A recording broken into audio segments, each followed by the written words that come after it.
This is the Retirement Key Podcast with Abe Abish, founder of Abish Financial Services. A lot of firms out there say they will do tax planning, say they will do Social Security planning and RMD planning, and typically they just do investment management. They want your money.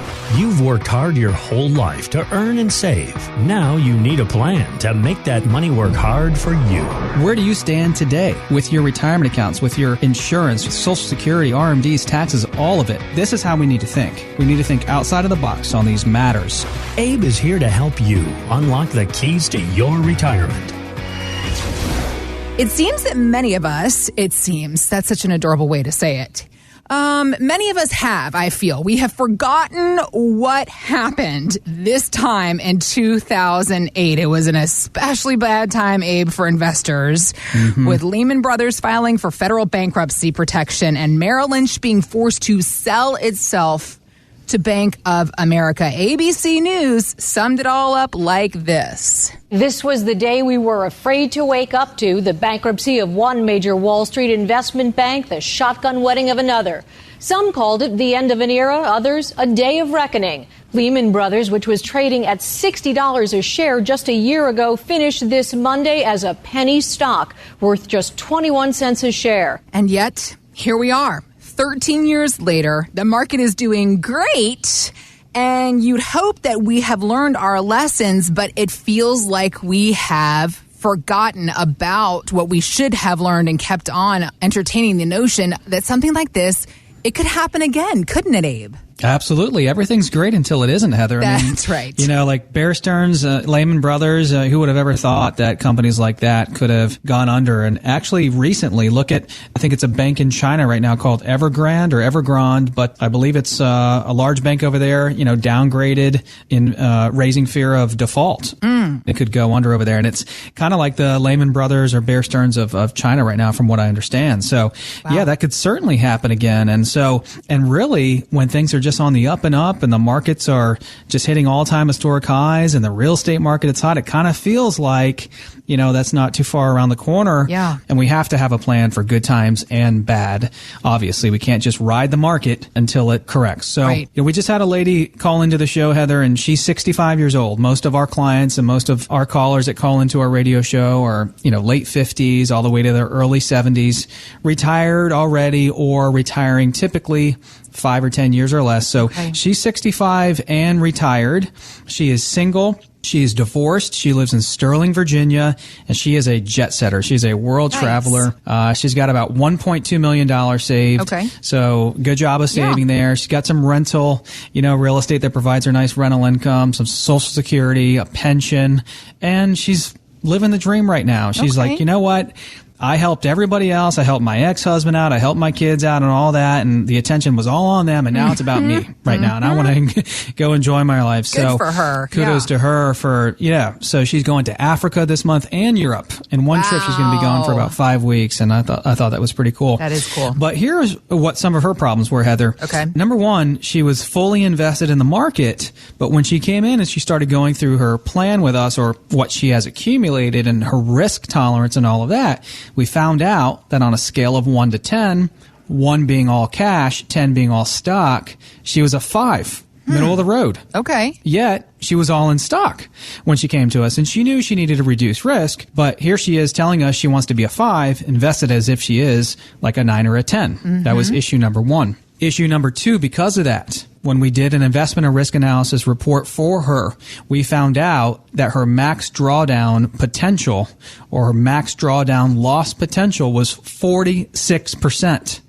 Meaning that of her $1.2 million, if another 2008 happens, if another Lehman Brothers, Bear Stearns 2008 market crash happens again, she has a potential, if it's another 2008 type of year, to lose $500,000 to $600,000, almost half of her nest egg in a bad year. 46% potential max drawdown. Right? Almost 50% of her nest egg. She's 65. Yeah. So that was one of the biggest reasons why she called in and came in. So what was the solution for her?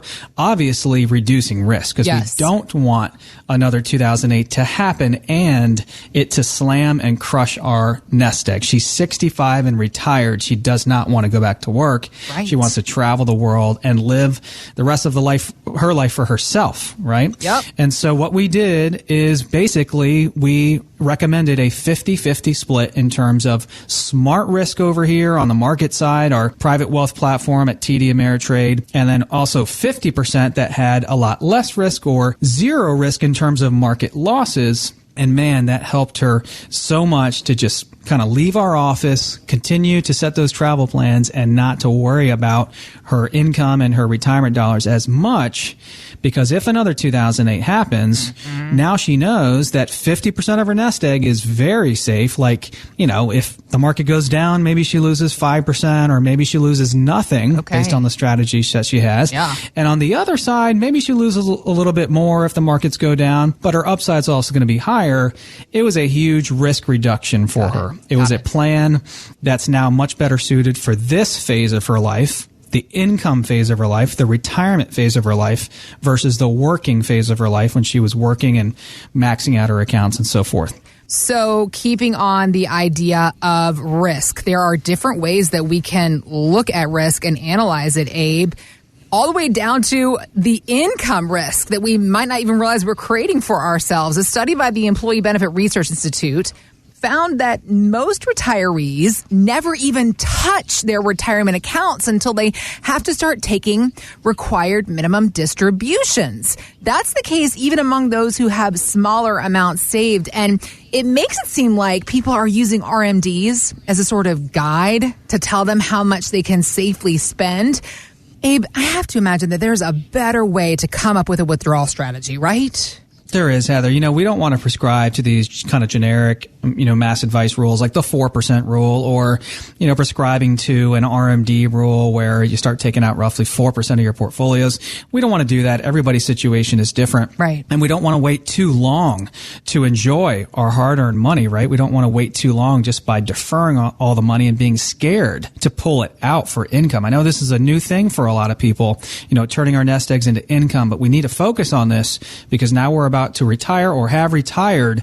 We need to turn our growth, our nest egg, our assets into income so we can enjoy them. So Got it. We just had a lady call into the show, Heather. She's 62. She's single. She lives in Frederick, Maryland. She wanted to know, she called in because she wanted to know if she could retire next year, 2022, and if not, when she could. Okay. So she's got $900,000 saved. She's a federal employee. She's got a TSP. Obviously, we'll have a FERS pension.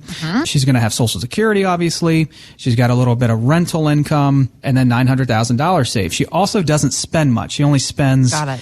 She only needs and spends maybe $4,000 a month or Okay. $3,500 a month or something like that. So what we found right off the bat is that her pension and her Social Security almost cover all of those expenses without even touching the $900,000. Great, okay. But then when we did a complimentary, plan for her, Heather, and we did a complimentary portfolio and investment analysis, we found out that 60% of her TSP was in the F fund, which is basically the bond fund of the TSP.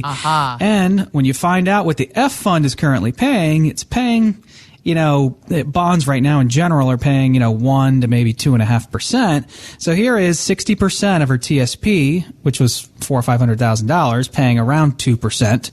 But we also found, even though she wasn't taking on a lot of risk, that her maximum drawdown, maximum loss potential was over 20%. So I said, hey, do you realize what that means? Like, you have $900,000 saved in your portfolio the way it is today. If we have another 2008, you could lose $180,000 to $200,000. How would you feel if something like that happened?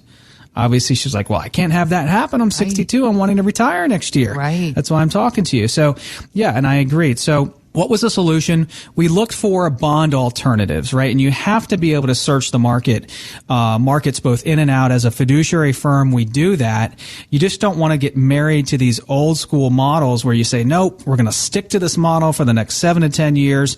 We're going to stick 40 to 50% of your money in bonds no matter what, because that's what's worked in the past. No. I mean, how could we stick 40 to 50% of someone's monies in an asset class paying 2% or less and then charge a management fee on top of it? I mean, we don't believe it's ethical. So we put together a plan for her that helped address those monies that weren't earning as much as they could, and also the part of her plan that needs to stay into the market as well. So we put together a written retirement roadmap for her, Heather. This was a written plan that's going to help her with this transition from her working career into retirement, and that's exactly what she was looking for to help her make the decision as to whether she can retire. Thanks for listening to the Retirement Key Podcast with Abe Abish. To learn more about Abish Financial Services, visit retirementkeyradio.com. And join Abe for his radio show, The Retirement Key, Saturdays at 2 p.m. on WMAL. Patrick Volk is an investment advisor representative of J. Hagan Capital, Inc., a registered investment advisor. Exposure to ideas and financial vehicles discussed should not be considered investment advice or recommendation to buy or sell any financial vehicle. Past performance is not a guarantee of future results. Investments can fluctuate and when redeemed may be worth more or less than when originally invested. Financial professionals are not licensed in all 50 states. To find out if Abraham Abish and Patrick Volk are licensed in your state, please call 571-577-9968. Abish Financial Services is not affiliated with nor endorsed by the Social Security Administration or any other government agency and does not provide legal or tax advice. Annuity guarantees rely solely on the financial strength and claims paying ability of the issuing insurance company. By contacting us, you may be provided with information about insurance and annuity products offered through Abraham Abish or Patrick Volk. NPN number 770-3575 and NPN number 727-978.